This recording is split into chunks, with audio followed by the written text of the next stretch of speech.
The gift that came through the window. It was 6 in the morning. The sun was not up yet. In a small house in a small village in Mexico, a man named Juan was sleeping. He was in his bed under a warm blanket. Juan was still asleep at 7. He was still asleep at 8. He was still asleep at 9.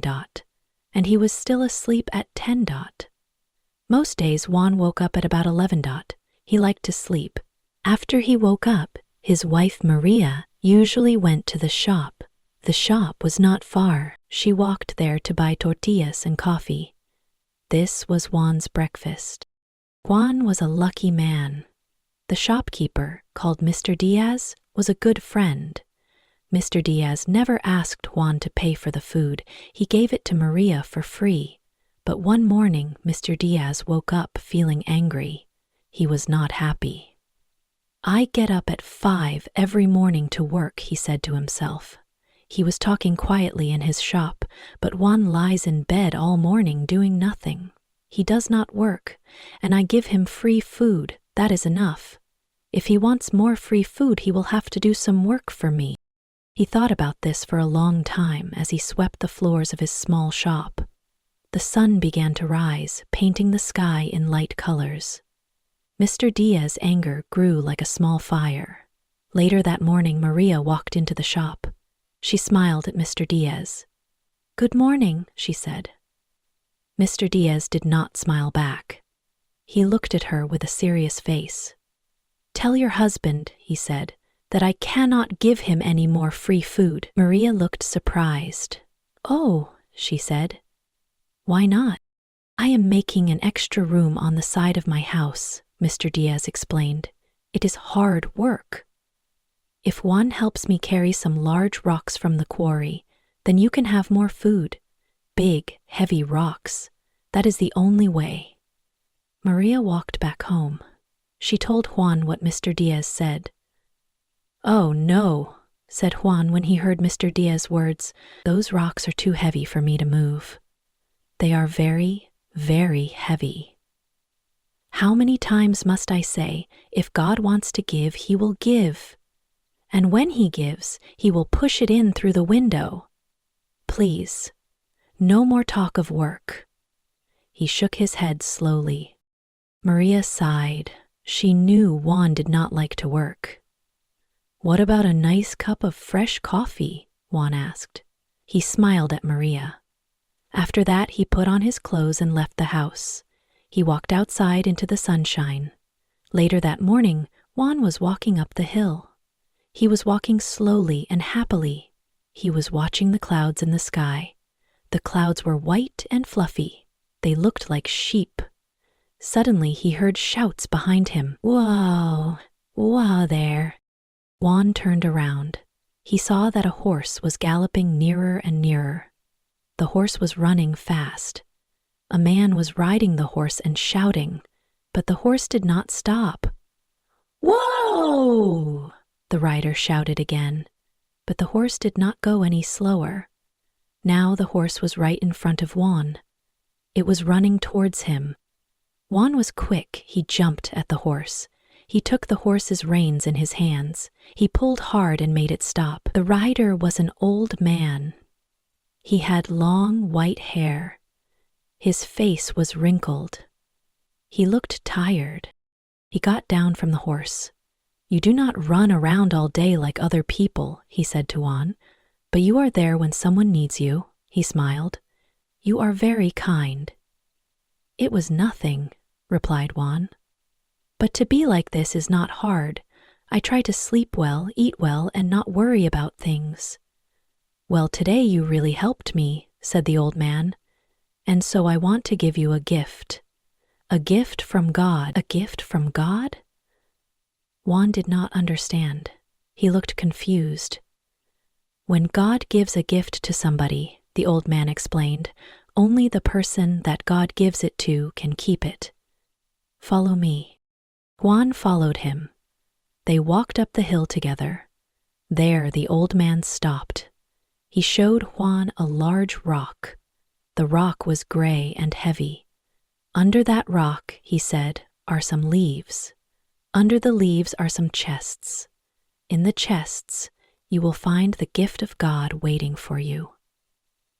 Juan walked over to the rock. He knelt by it. He took the rock in his hands. He moved it easily. It was not as heavy as he thought. Then he moved the leaves. He saw 6 chests. The chests were made of wood. They looked old. Slowly he opened one of the chests. Inside it there were hundreds of silver coins. The coins were shiny. He opened a second chest, and a third. All 6 chests were full of silver coins. Juan turned to thank the old man, but strangely, he was not there anymore. He had disappeared. Juan picked up some of the coins. He put them in his pocket. Then he closed all 6 chests. He put the leaves over them again, and he put back the rock. Now, after all this work, he felt tired. He sat down under a tree. The tree gave him shade. He closed his eyes and went to sleep. When Juan woke up, he was hungry. He remembered something about a horse, an old man, and some silver.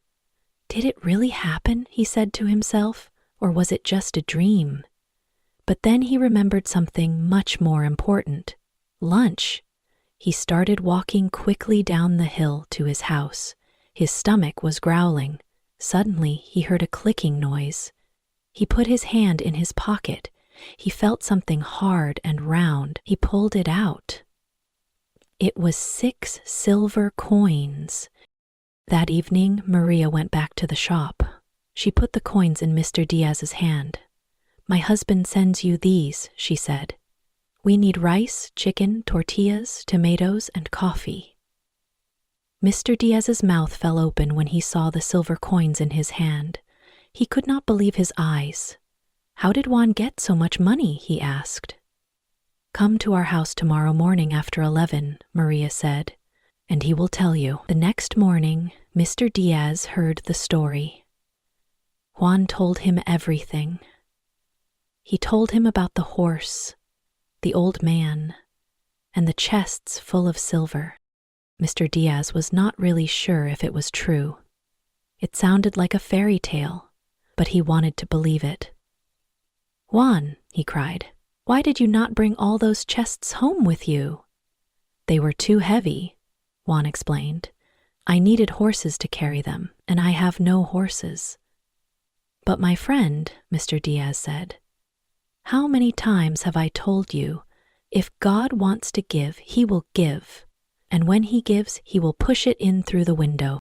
"I know," Mr. Diaz said. "I have some horses. I will come to your house tonight, and we will go to this place together. My horses will carry all 6 chests. You will keep 3 of them and give the other 3 to me. We will become rich together. Do you agree?" "All right," said Juan. He was happy because his wife was cooking a delicious chicken for dinner.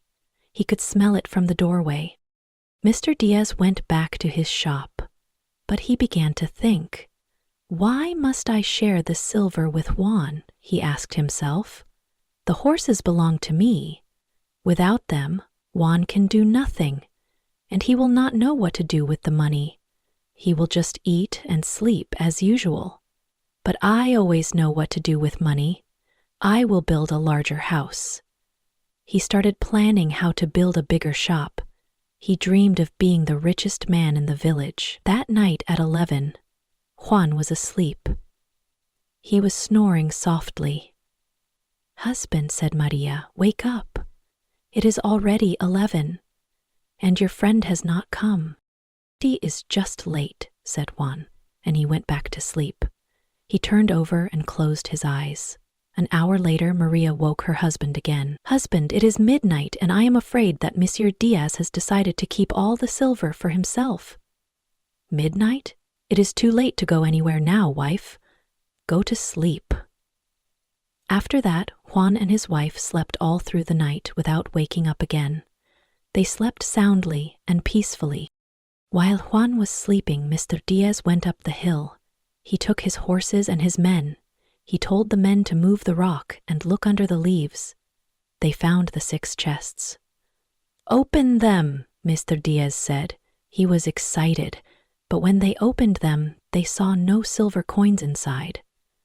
Only lots of dirt and stones. Mr. Diaz was very angry.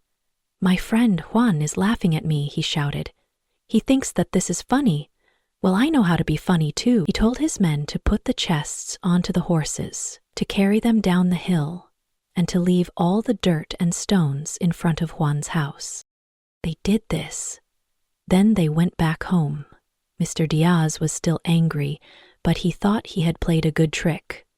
The next morning, when Maria woke up, she could not open the door or the window. Something was blocking them. "Husband, wake up," she said. "There is something outside our house, and we cannot open the door or the window." Juan got out of bed. He was still sleepy. He pushed the door. He could not open it, not even a crack. He pushed the window, and at last it opened a crack. Lots of silver coins came through the crack and fell onto the floor. "Husband," the wife said, "Mr. Diaz did come last night, and the coins were pushed in." "Perhaps," replied Juan, "but all this work has made me hungry. What about a nice tortilla?" Later that morning, the shopkeeper's mouth fell open. For the second time in 2 days, Maria came into the shop and bought more food and new clothes for herself and Juan. She put 20 silver coins down in front of the shopkeeper. "What happened yesterday?" she said. "We waited for you until midnight. I was worried when you did not come. Then this morning it all came through the window." "But surely you gave us more than half," she continued. "It was not me," Mr. Diaz said quickly. He felt embarrassed. "Of course it was. Who else would leave all those silver coins outside our house?" There was silence. Maria looked at Mr. Diaz with a knowing smile. Then Mr. Diaz said quietly, "Your husband always says that if God wants to give, he will give, and that when he gives, he will push it in through the window." He could not help but smile a little himself. He learned a lesson. Sometimes, trying to be too clever does not work.